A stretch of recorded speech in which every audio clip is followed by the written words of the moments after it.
been wanting to do this video for such a long time. I thought I wouldn't do it, but here I am. We are very close to the release. There are a lot of people who want to know. I know it's controversial, but if you're here, it's because either you're actually interested to know or you're here to hate me on the comments after I'm done with this. Either way, here we are. Before we start, I must say, please don't take this too seriously. Everything here that we'll be discussing is based on CBT2, so of course, a lot of things are gonna change. I just made 3 ranks. I don't wanna make a C and a D and a F. So let's start with the main character, Rover. Rover is a pretty good character. He has so many utilities, especially like making more room for you to do your rotations well, because he can slow down the time and he can stop time for a little bit. And his damage is also actually, his or her damage is also actually quite good. I really hope that they don't change that, because I know a lot of people have been praising the main character on Twitter and everywhere. So I hope they take that as a win and not as let's nerf that. So in my humble opinion, Rover is actually a good character and he stands here on A. He's a very universal type of sub DPS, also a little bit of support by slowing down the enemies. He's absolutely worth it to invest on, and I actually love to see that. Next we have YangYang, which is a free character. She's an arrow support and also kind of sub DPS. She has some buff capabilities because she gives energy to the next resonator, so it makes it easier to get the ultimate up. That being said, she's really better for content with a lot of enemies like mobs. She doesn't do that well in bosses because, you know, she's basically a crowd controller with her ultimate, and that's her main thing. So she can be good with bosses as well, just because of that buff. And I also found out that she's really loved in community, which is funny. She's the face of the Twitter accounts and the profile pictures for Wuthering Waves, so I get this that. She's actually the first character we ever saw from Wuthering Waves, if I'm not wrong, from that very first trailer. Because she's an overall very nice support, I think she stands here for me, especially because she's free. So if you're free to play, she's definitely worth investing in. But as I said, she's better for battles with a lot of enemies and not so good with boss battles. Next we have Chixia. Chixia is a character that I invested a little bit on CBT2. I played with her before I got any 5 stars, and she is that character that her kit is so super simple. She has one of the most simple forte circuits of all. Really simple. I think she's one of those characters that she's gonna have like a very small fan base and that they will really enjoy playing with her. There's nothing wrong about her kit whatsoever. I think the only thing that I would say that it feels a little bit clunky in her kit is that to use her forte circuit, it takes a little bit, it takes a long time actually. So for boss battles, it's kind of hard to use the whole thing, and that can make your damage, you know, go down a little bit. But overall, she's pretty okay. There's nothing wrong with her. Her damage is good, and she's a good damage dealer. So she stands there for me. Next, we have Baizhi. And if we're talking Baizhi, we also have to talk Verina, but I'm leaving the 5-star characters till the end. But here's the thing with healers in this game. The only healers we have right now are Baizhi and Verina. Okay, Verina is obviously better because she's a 5-star, and we're gonna get to that soon. Baizhi is pretty good as well because she does good healing. She gives good buffs, but the role of a healer in this game is where the problem is.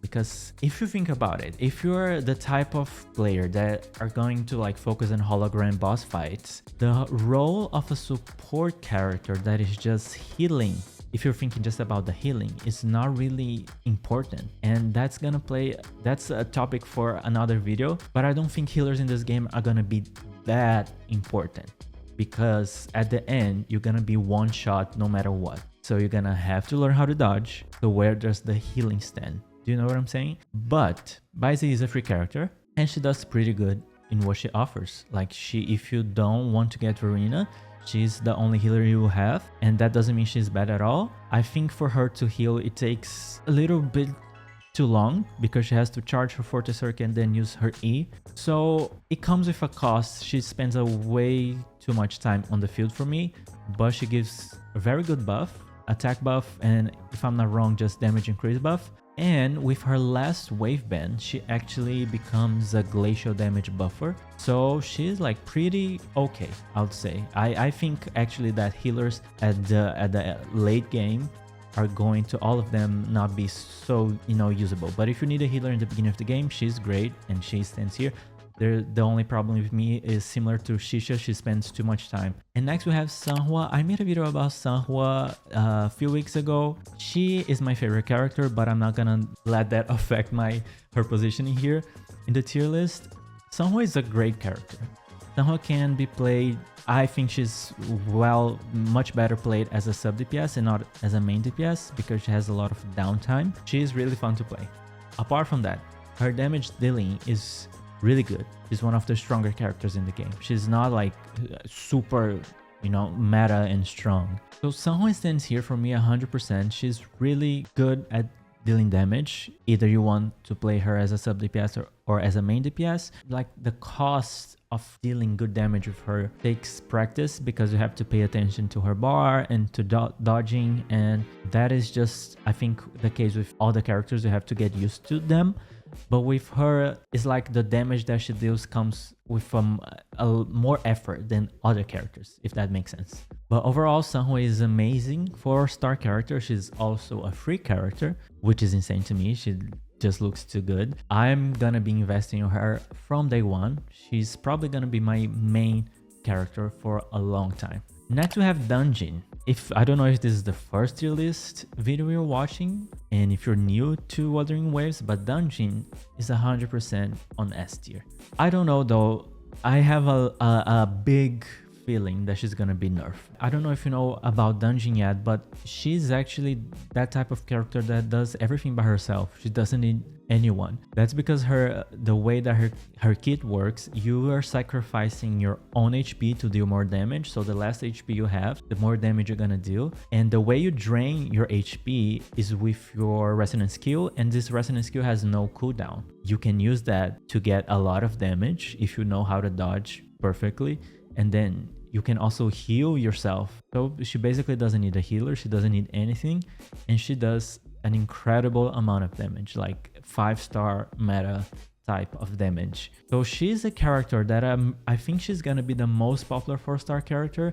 I have the impression that they're gonna nerf her a little bit because she's just way too strong. But as long as they don't change her kit, even if they take her numbers down, she's gonna still be really good, because if you just learn how to play, learn how to dodge and how to deal with like defending yourself, dodging, you're just gonna be able to, you know, keep your HP at the very minimum and do an incredible amount of damage. And she basically has no off time. She's not free, but she is, if I'm not wrong, in the first banner. So it's pretty easy to get her. And I think she's gonna be the, you know, that 4-star that is really well known and everyone uses her.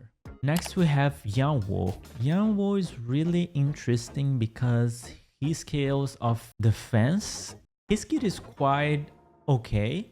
You can enter him and do like a burst really quick and leave. I think he's not like the greatest damage dealing character out there, but as I said in the beginning, where's the meta in the game, you know? He can 100% be used as a main DPS for whoever wants to make him work. He's just not meta damage, you know? There's nothing actually wrong with his kit. You just have to learn how to play with him, decide if you're gonna play him as a main DPS on field for a longer time or as a sub DPS. But the thing is, the Electro meta team already has Yinlin and Calcharo and Verina. We're gonna see about that a little bit later. So you can like substitute one of them for Yuanwu, but that's just gonna bring it a little bit down in terms of damage. He's completely useful and he doesn't lack anything in my opinion. I like his kit. Is a different type of kit, you know, scaling out of defense, and I think it's pretty okay. So he stands here for me. Nothing bad about him. Next we have Mortefi, or Mortefi, I'm still not sure how you pronounce that name. Mortefi is really good. He gives a very nice heavy attack damage bonus, and he has that ultimate that we have seen in some other gachas where he has something that will do coordinated attacks while he's not on the field, while he's off field.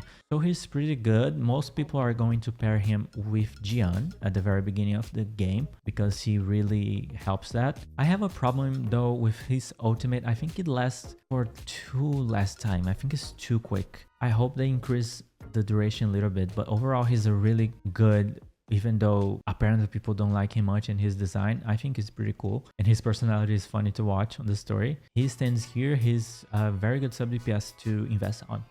Okay, next we have Aalto. Aalto is okay. I'm not gonna lie. I think Aalto's kit is really weird and I don't think it works well, or at least for the characters we have at the beginning of the game, because Aalto is supposed to be an arrow damage support. He gives an arrow damage buff, but if you think about that, you think, okay, he's a good support for Jiyan, but that's not the case because as we just saw Mortefi is better for him. So as of right now, Aalto is really not very useful, although his moveset is really fun. I think the most fun of all the characters. I don't know if you saw that video going around, but the way he can move through the map is super quick, super dynamic, and he's a very fun character to play. But for me, he's gonna be here. I'm sorry, Aalto lovers, but for me, like, there's better characters to use for his role in any occasion, in any situation at this point in the game. I don't know, maybe he's want to be one of those characters that he will complement another arrow damage dealer nicely because he also buffs projectiles. So for now, he stands here. Let's see what is gonna happen to him. But yeah, for now, I feel like he's really underwhelming. Next, we have Taoqi. Taoqi is a character that is really a bit controversial because she's one of those characters that I think she's made to be a tank, but she has to be on field to do her job. And we've seen those characters in other games. They actually never really work well. And I think with Taoqi is not that different. I love her animations and the playstyle, the counter attack thing that she has to be on the field and, you know, actually take the hit and let go at the exact time. I like her gameplay style, but for endgame, I just don't think it's that great that she has to be on the field to do her job. I think you can build her to be a sub DPS. Her ultimate does like okay damage, not anything out of the ordinary. If you like her, she's like okay. I don't think because she's supposed to be a tank, I don't think she's very good at that. I think any other tank that comes to the game, if they don't have to be on the field, they're probably just gonna outshine her at the very beginning of the game, you know, the next characters. So unfortunately for me, Taoqi is here, although I know so many people are gonna disagree with me on this one, but it's okay, we can all still be friends. But yeah, something about her just feels a little bit clunky to play. It just feels like you're taking too much time to do a simple thing that it should be simple. But her mid-air attack is one of the coolest ones, and it is really nice to do perfect parries with her mid-attack. If you want to use her, I think there are a lot of Taoqi lovers out there and they're gonna make her work even as a main DPS. But in this tier list right here, I'm saying that for what she was made to be, I guess, I don't think she's the best. Next is LingYang. LingYang is not great. LingYang is really, he's not great, guys. He's not. His kit is just so weird.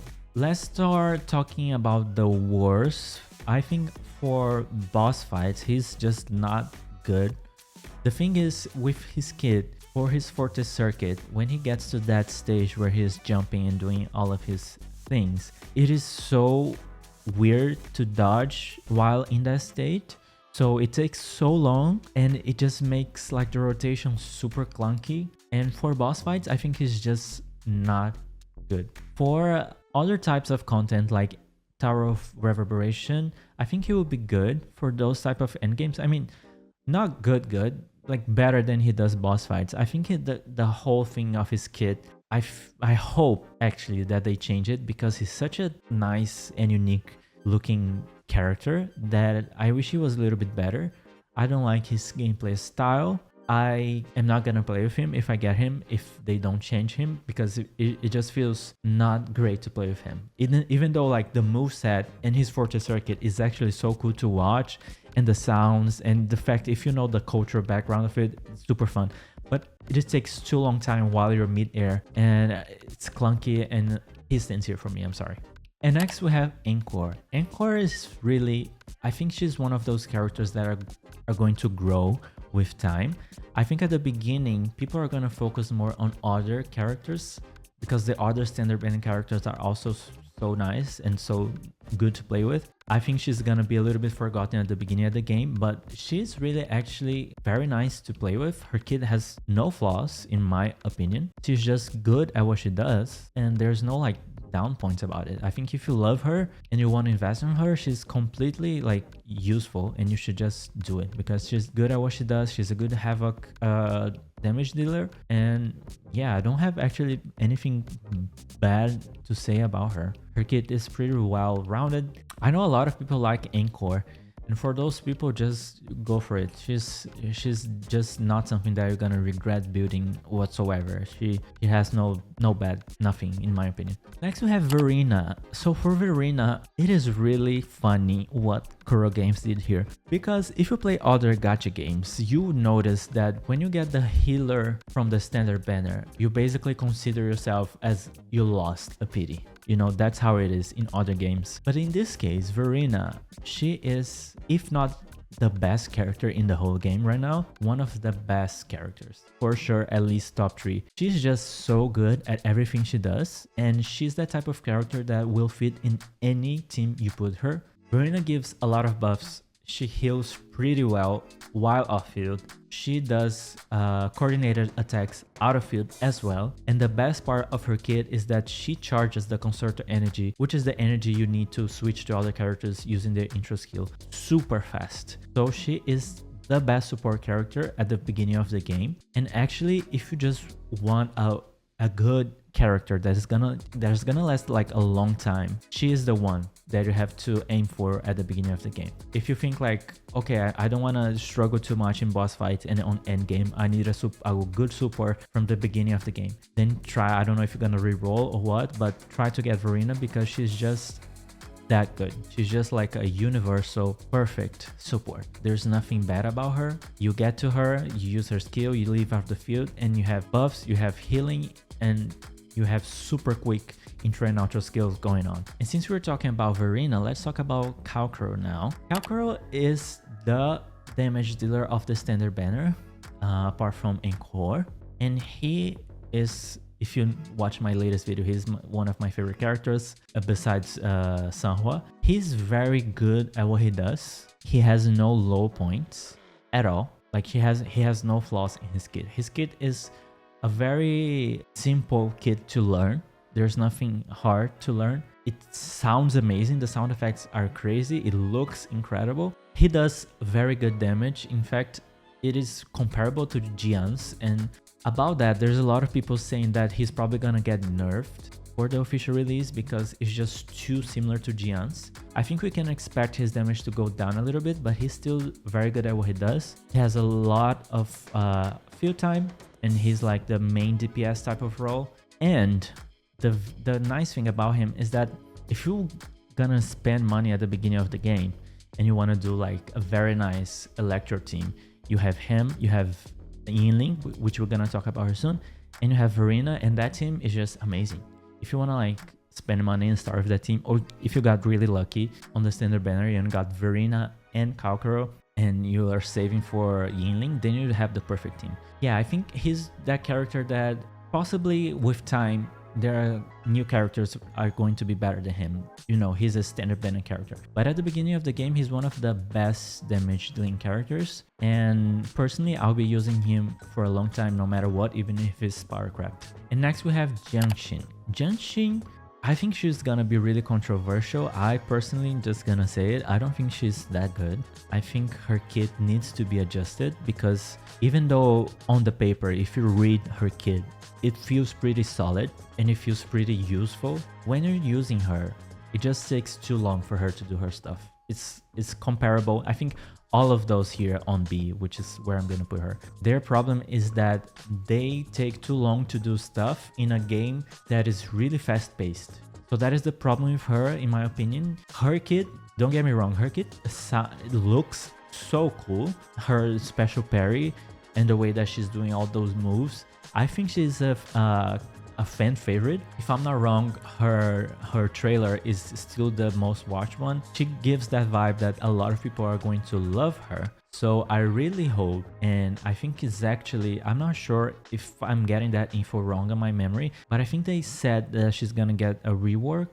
I'm not sure, but I hope they do, because I would like to get her, but as of now, she feels really like I'm gonna be focusing on boss fights, at least for my endgame content is what I like the most, since I'm a PGR player as well. And in those scenarios, it's just really hard to use her. Anything on boss fights that takes a long time to be done, you just can discard those characters, but because you're not gonna have time. While you're trying to do her mechanic, the boss is going to hit you and you're gonna have to dodge and you're gonna miss, and that's the case with Jianxin. Next we have Jiyan and Yinlin, so the best for last, right? They are the two first limited characters. Jiyan's gonna come first and Yinlin is gonna come second in the first patch if they continue the same way as CBT2. So let's talk about Jiyan. Jiyan is a very good DPS. He is an arrow damage dealer, and his kit is more usable in fights where there's a lot of mobs as well, because he is kind of like a support and a damage dealer in one. Because when you use his ultimate, his Resonance Liberation, he has a lot of grouping capabilities with that coordinated dragon, and so he's really excels at that. That doesn't mean he is bad for bosses at all. He's still really good. He has no flaws, I guess. I think the only thing I'll say is that it takes a long time to charge his energy. So you need to, address that. But at the very beginning, I don't think he's a S tier character. I don't think he's that good. I don't know if they're gonna change him with something so he is that great. But for now, he stands here. He's not that, crazy. He's not insanely good. He's great. He's good. But for example, Danjin does more damage than him, to be really honest with you guys. But that's what I was saying before. It comes with a high risk and high reward if you're talking about Danjin. And Jiyan is like super simple kid. There's nothing actually like to learn. He's so simple to play with, which I think is important since he is the first character in the game to be limited. And a lot of people are going for him, and there's no wrong going for him. Like, he's great. You should invest on him, and he's good in everything he does. I'm just saying that he is not like out of this world good. And next we have Yinlin. Between Yinlin and Jiyan, I don't know which one is more popular. I think probably is leaning towards Yinlin. She's so adored in Twitter and everywhere. I think she's going to like sell a lot in her banner, and it is great because not only she looks amazing, because that's why people love her so much so far, but she's actually belongs here 100%. She's really good in everything she does. She's just awesome. And if you're like trying to decide if you're gonna save for Jiyan or Yinlin, let me see if I can help you with that. Yinlin is very good as a sub DPS. There's a lot going on around about if she's a main DPS, a sub DPS. With any other character in this game, you can do whatever. You can play main DPS, sub DPS. Some people get so mad about the sub DPS title. So when I say sub DPS, please don't think like she's bad. She is actually here on the S tier. The reason why she's so good is because not only her damage is great, but she also has a electro damage buff. So she's basically made to use with another electro characters that also deal damage. That's why I call her a sub DPS. I think she's gonna be solid for a long time in that role, in that team. You can like build your electro team around her, and I think that's gonna last for a long time. Another reason why she's so good, apart from her kit looking insane, let's be real, it looks just so nice, and the sound effects also are insane, but her basic attack combo, all her attacks, they deal a lot of multiple hits, so it's actually a little bit easier to trigger perfect parries with her. And if you are thinking if you should get her or not, and if it's worth it or not, 100% worth it. I don't see them changing that at all. I don't see why they would change that. They know that she's a fan favorite. If anything, they're going to give her even more capability, more damage or whatever with the official release. So that's my tier list for you guys. I tried to not make other 2 rows here and, you know, put other characters so down, because I think actually that doesn't make sense to the Wuthering Waves format. And why do I say that? Now that we got this done with, I'm gonna give my honest opinion on tier list and why did I do this. I believe that one of the biggest differences between other games and Wuthering Waves right now in this genre of like gacha games open world is that Wuthering Waves is a more than anything is a skill-based game. So the tier list, for that particular reasons, the tier lists are really controversial. And I say that because literally, honestly, you can use even these characters that I put in the lowest rank right here. If you just invest on them and you learn how to play them and you learn how to fight that exact content you're trying, if you learn that boss move, for example, on hologram, or if you learn any enemy's moveset, and you just learn how to play based on your skill, you can make any team and any character work.